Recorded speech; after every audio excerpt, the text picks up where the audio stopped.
You're listening to the Sex and Psychology Podcast, the sex ed you never got in school and won't get anywhere else. I am your host, Dr. Justin Lehmiller. I am a social psychologist and research fellow at the Kinsey Institute and author of the book, Tell Me What You Want, The Science of Sexual Desire and How It Can Help You Improve Your Sex Life. When you think about BDSM, happiness might not be the first word that comes to mind, but maybe it should be. In this episode, we're exploring the surprising life lessons that the kink community has to offer that extend far beyond the bedroom and that can help all of us to lead happier and more fulfilling lives. For example, we'll talk about how BDSM practitioners have mastered skills that many of us struggle with every day, including honest communication, clear boundaries, deep trust, and the courage to be vulnerable. We'll also explore how creativity and community make the lives of kinky folks richer, and how those same tools can help all of us to build our own version of happiness. Whether you're kinky, kink curious, or more vanilla, this episode will help you to see happiness and human connection in a whole new light. I am joined once again by Alicia Walker and Ariel Cooperberg. Alicia is an associate professor of sociology at Missouri State University, and Ariel is an associate professor of sociology at the University of Maryland, Baltimore County. Together, they are co-authors of the new book, Bound by BDSM, Unexpected Lessons for Building a Happier Life. This is going to be another fascinating episode. Okay, Alicia and Ariel, let's talk about what BDSM can teach everyone about happiness. So in your book, you use the metaphor of building a home to describe how BDSM can help people to build happiness. So can you explain this metaphor to us and also how it can offer a valuable lesson to anybody who's looking to cultivate happiness, whether they're with or without BDSM in their lives? Yeah. So our metaphor, so when you think about a house has several different rooms to it, and each room has kind of a different function, but you need all the rooms to get a fully functioning house. So you need, your kitchen. We didn't talk about bathrooms, but you need a bathroom, maybe like a bedroom. A closet. Bedroom usually has closets in it. We say that. So we use this as a metaphor for saying like BDSM offers all these different types of benefits. And BDSM acts as kind of like the frame of the house, which it like ties all these benefits together and gives shape to what those different rooms look like. So the different rooms we talk about, one is the kitchen. We talk about creativity and sexual exploration. Just like in the kitchen, you're like, experimenting with different recipes, and it's a way that you can become creative. So BDSM allows people to experiment with a lot of different sexual practices and exercise their creativity. We talk about the bedroom. That's our kind of the bedroom with closets as identity. So BDSM as a source of identity. And we also talk about like the extent to which people disclose those identities to other people, because the bedroom is like your personal, like the most personal room in a house, especially if you share a house with other people. We talk about the dining room of BDSM is like communication, right? Because in a dining room, you sit at a table and you're all like, it's kind of focused around, family conversations or friends conversations, dinner parties. So BDSM as a way to kind of improve communication and leads to better communication. We also talk about issues of consent in that chapter. We talk about the living room of BDSM as kind of the community, right? Where people get together with other people. And then the last room we talk about is the basement, which we talk about as BDSM being a place where people kind of try out things that are not mainstream in society. We talk about gender a lot, people trying out different, I hate the word gender roles, but kind of different gender roles within the context of BDSM. And yeah, so just that like BDSM is kind of the frame, right? But that doesn't mean that every house has to have that same frame. You could get those kind of needs that we kind of use this elaborate metaphor, right? But you could get those kind of needs from a lot of different things, and not every house looks the same. I've had houses that didn't have a living room. I was a studio apartment, or a house without a basement, or a house with a basement and a garage, right? There are many different structures you could find that give you these different components to happiness. But BDSM is one that very neatly packages a lot of these different things that we think increases happiness for people. Yeah, the house metaphor was new to me. We often hear sex being likened to cooking, right? With recipes and seasonings and all this other kind of stuff. But I think the house metaphor is also pretty apt here as well. And, one of the things I like about it is what you were just describing is that when you think about or imagine what a home looks like, there isn't just one thing that comes to mind. Houses vary a lot in terms of size, the materials they're made of, how many rooms there are and how they're laid out, what the decor is like, and so on. It's really something that's infinitely customizable, and different people are going to be happier in different styles of houses. And, I think the same can be said of our sexual and romantic relationships. They don't have to fit a specific mold or blueprint, and we can get really creative with them.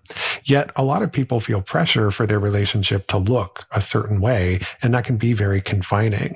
So talk to us a little bit about how BDSM offers an opportunity to explore creativity and how that creative element can help you to build a more fulfilling life.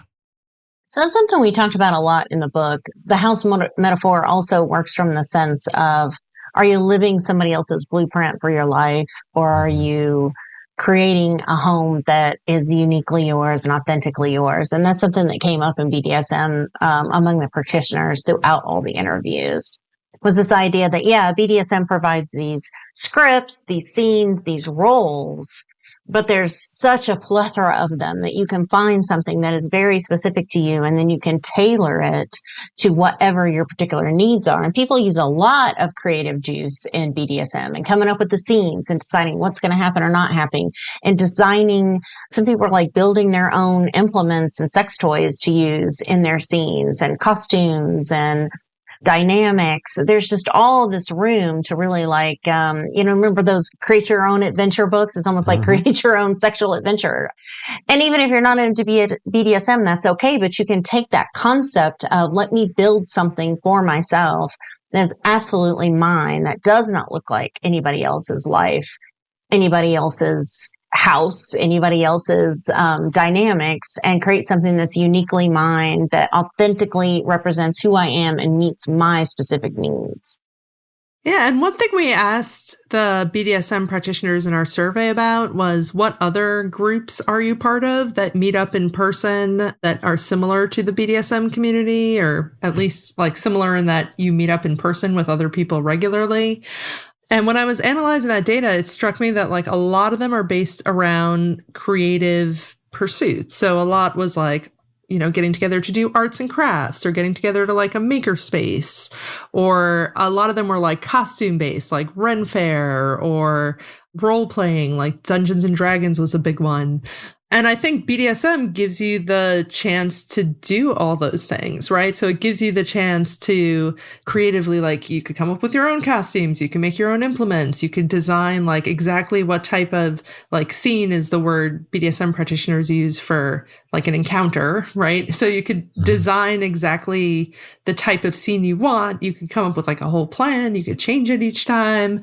It lets you wear costumes. It lets you like role play in all sorts of different ways. So all these things that, like, if you look at what humans are doing for their fun, for free time, it seems like people like being creative, right? People like dressing up. People like different types of role play, and, acting was a big one too.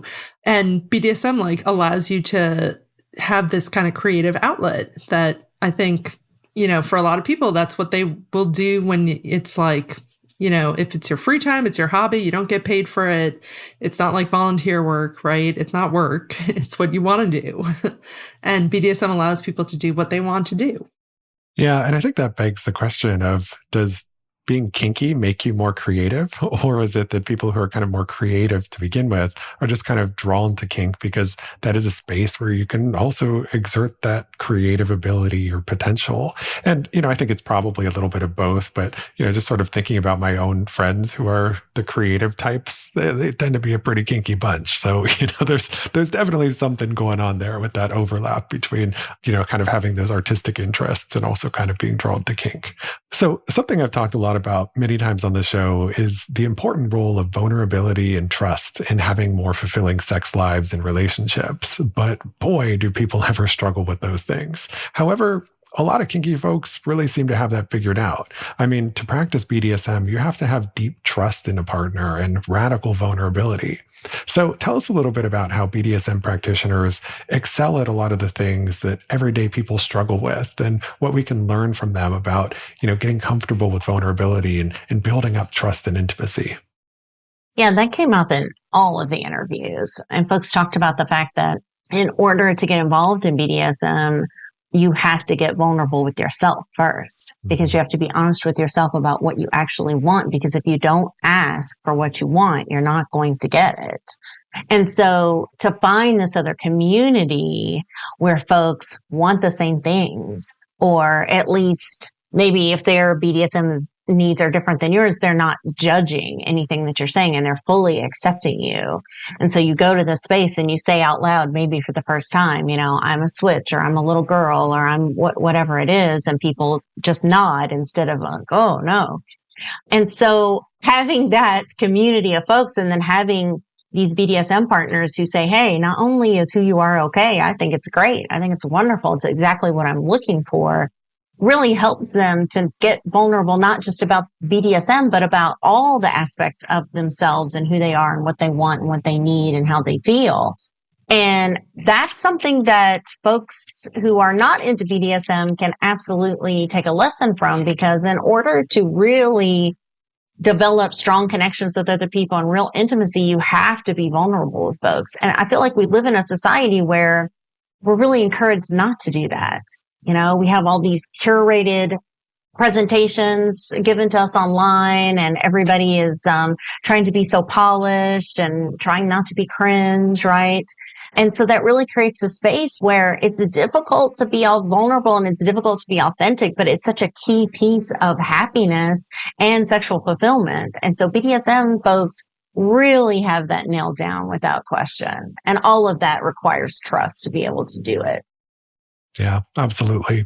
Also, one of the biggest struggles that a lot of people have in their intimate lives is that they feel very constrained by societal and cultural scripts around sex and gender, such as the idea that men are the initiators of sex and women are the gatekeepers. But BDSM offers an opportunity to really ditch those scripts or subvert them in ways that open the door to greater sexual fulfillment and pleasure. And it's a place where you can be your authentic sexual self.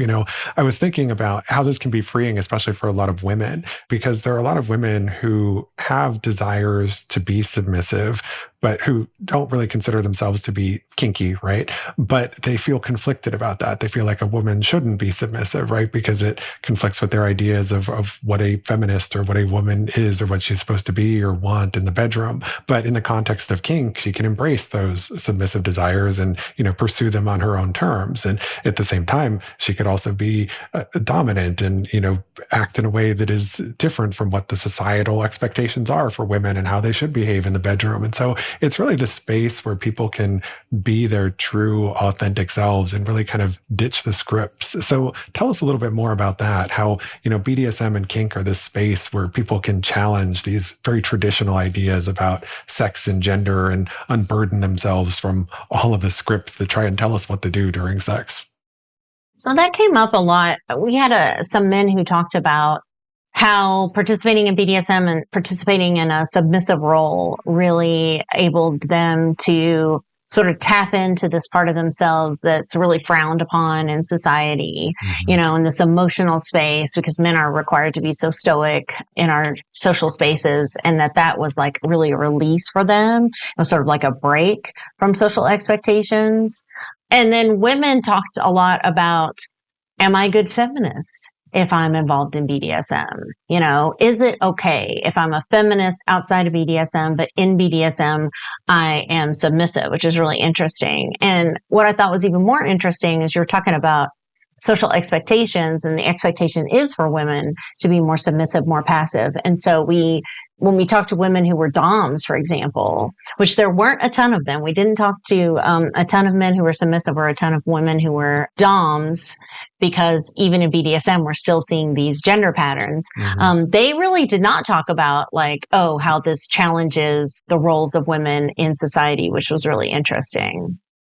Yeah, I thought it was interesting also. So I'm the quant person of this team. So I was looking at the survey data, and something like this small majority of men do take on submissive roles sometimes within BDSM. So it was like over 50% of men were either submissive or switch. Switch is someone who takes on both dominant and submissive roles, depending on, their mood or the encounter or whatever.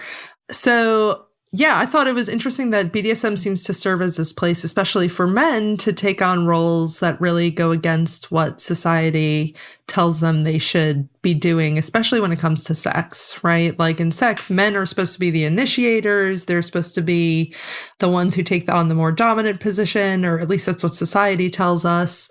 But often they don't want to, right? And this allows them to kind of do this role that's not supposed to be their role within sex, or at least, as society tells us. And we did, you mentioned feminism. We did find a lot of women kind of grappling with like, am I really a feminist? But I think we end up with kind of too much societal expectations on both ends, where mainstream society, I guess, is like men are supposed to be dominant and women are supposed to be submissive. And then feminist culture is like, women shouldn't be submissive. You got to be dominant in all aspects of life. And both of those could be very constraining, especially if they go against your sexual interests. Yeah, and something else I find in my research on fantasies is that across gender, people actually fantasize more about submission than they do about dominance. And I think that really challenges the way that we think about men and sex and what men really want in the bedroom. Like there's this idea that all men want to dominate when it comes to sex. But in reality, there's a lot of interest in sexual submission. So again, the scripts, the traditional ideas that we have out there can be very confining when we allow ourselves to be constrained by them.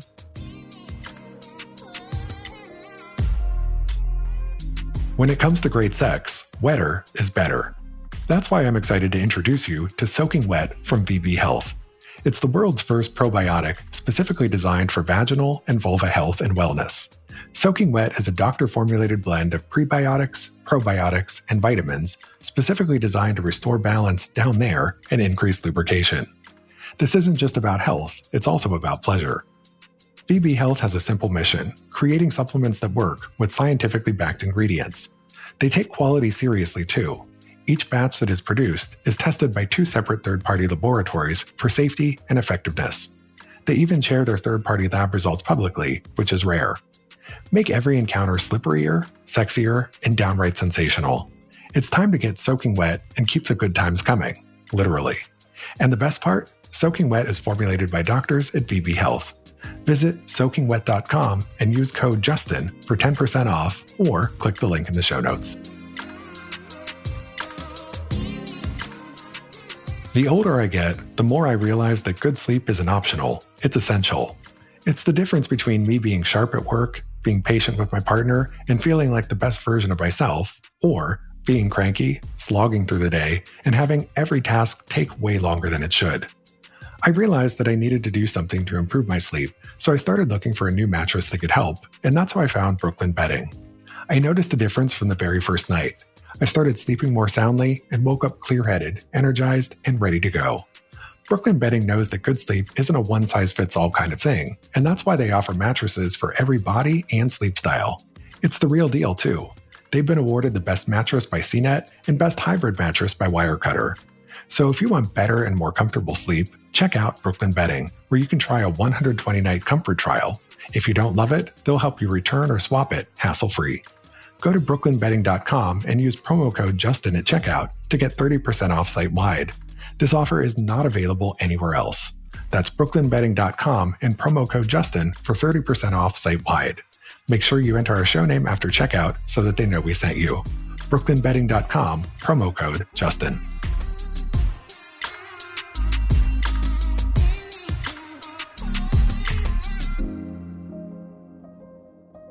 Something you've talked a bit about in this episode and the last is, the importance of community in BDSM and, having that support network of other people that you can lean on and socialize with and so forth.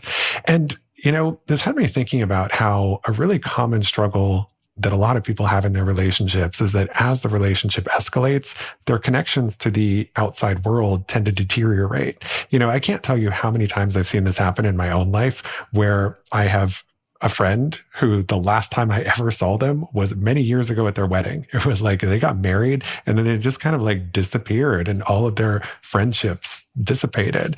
And, when people lose their community and come to rely only on their partner for meeting all of their needs, it often leads to conflict and other problems in the relationship. A lot of people end up in these situations where they end up feeling very socially isolated because, their partner is just their best friend, their sex partner, their everything.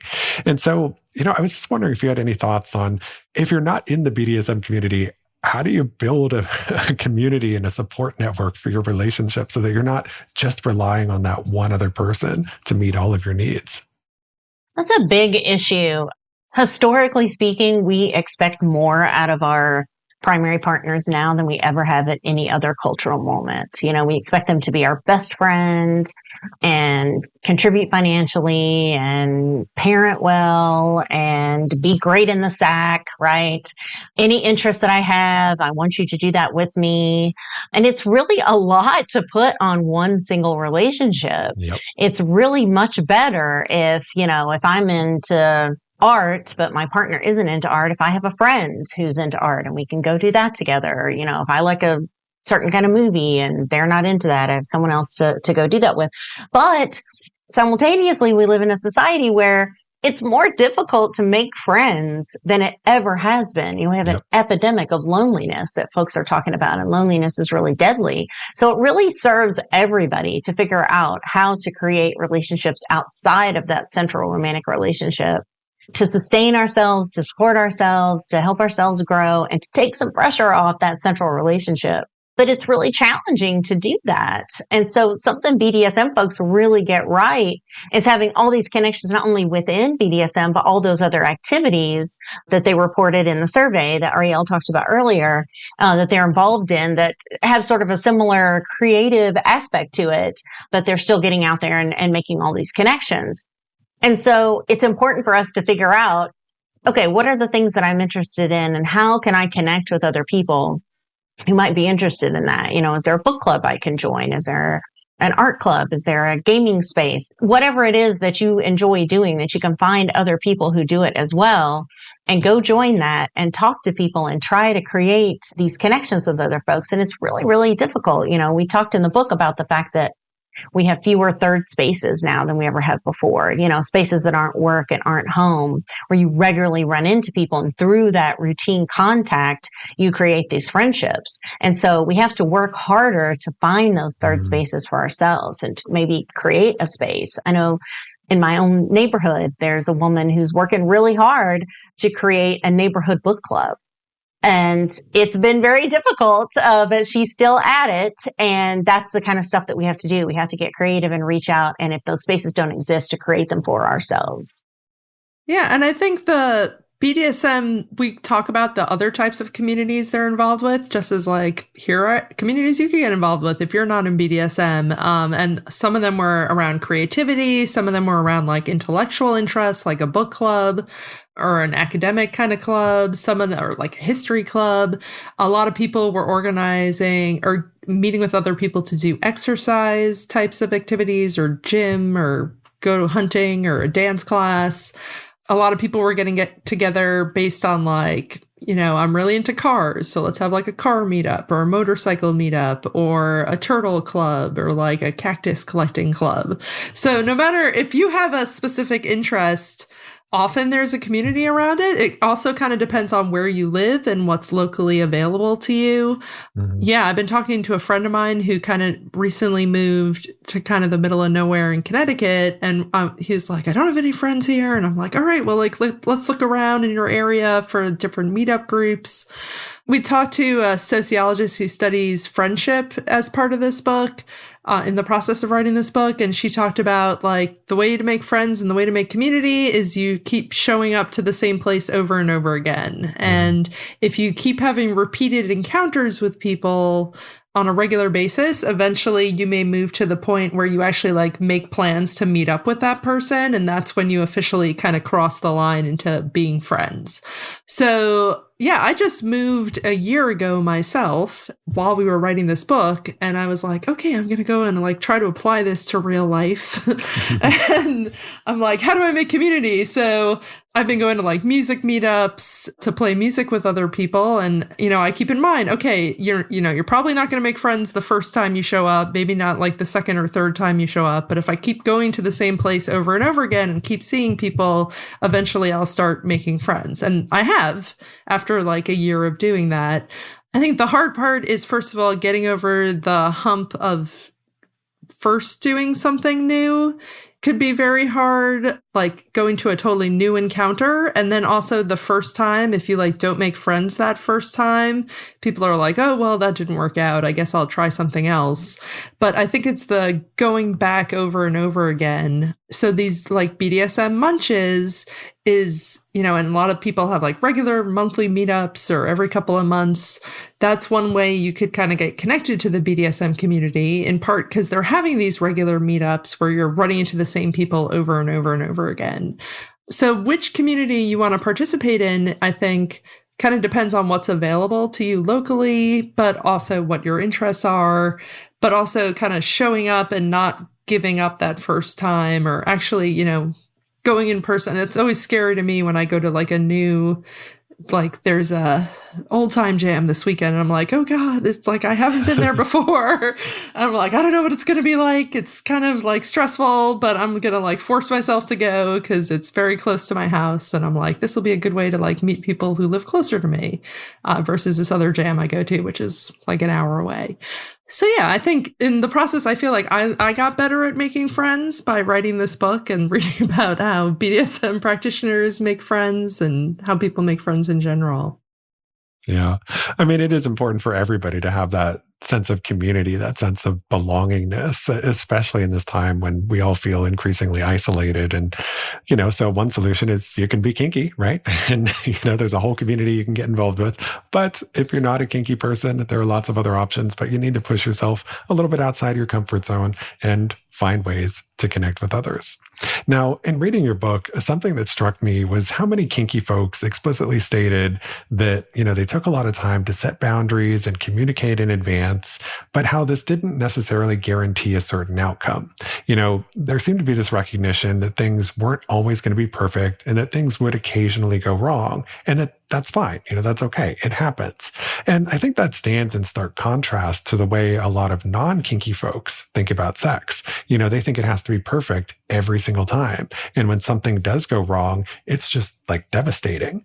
And so I think that's a really valuable lesson that we can learn here too, which is that we need to have realistic expectations and we need to drop the pressure that we heap on ourselves for every sexual experience to be perfect. What do you think?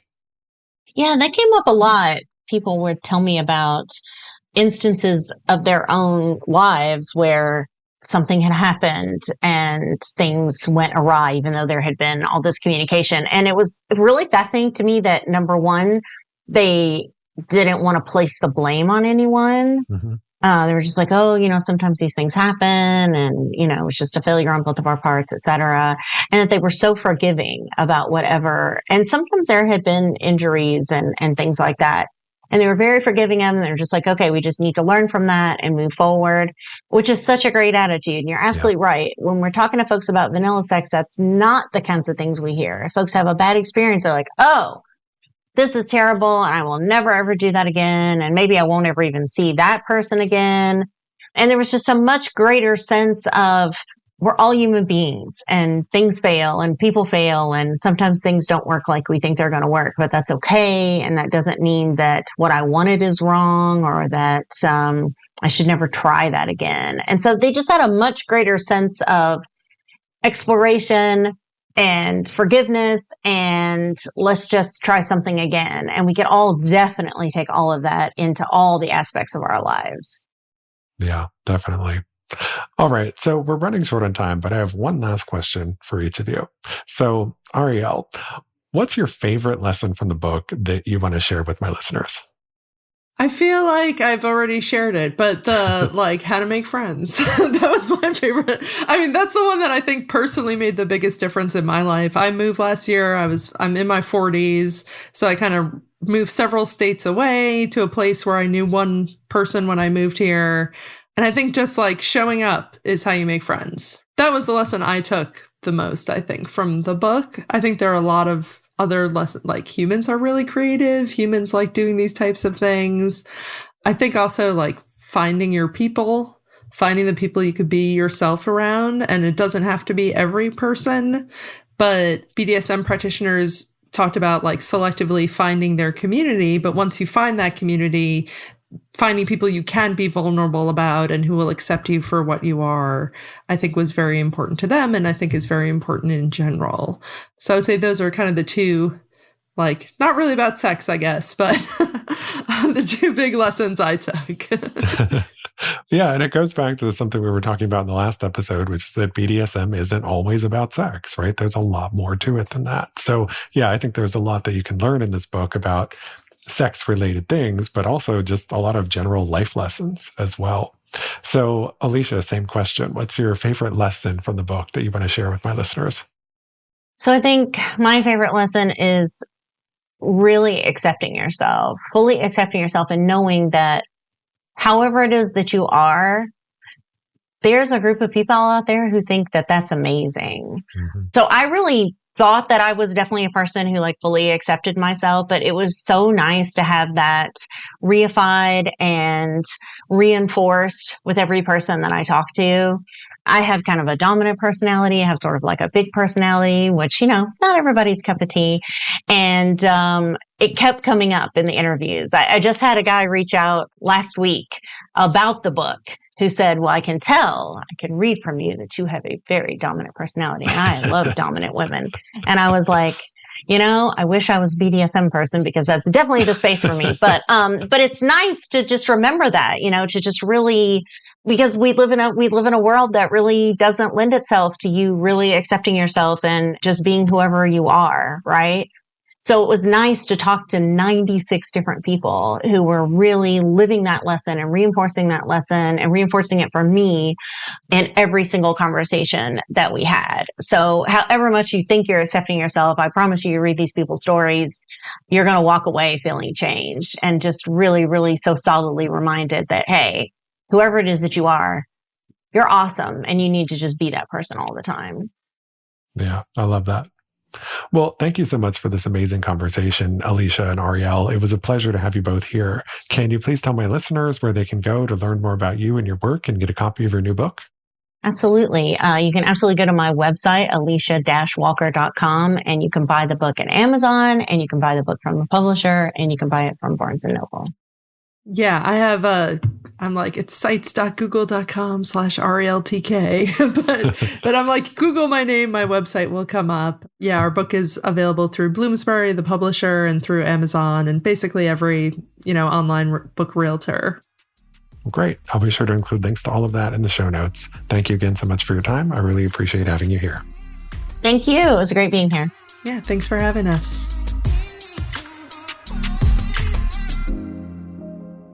Thank you for listening. To keep up with new episodes of this podcast, visit my website, Sex and Psychology, at sexandpsychology.com, or subscribe on your favorite platform, where I hope you'll take a moment to rate and review the show.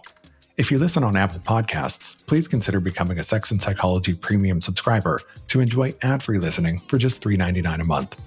You can also follow me on social media for daily sex research updates. I'm on Blue Sky and X at Justin Lehmiller and Instagram at Justin J. Lehmiller. Also, be sure to check out my book, Tell Me What You Want.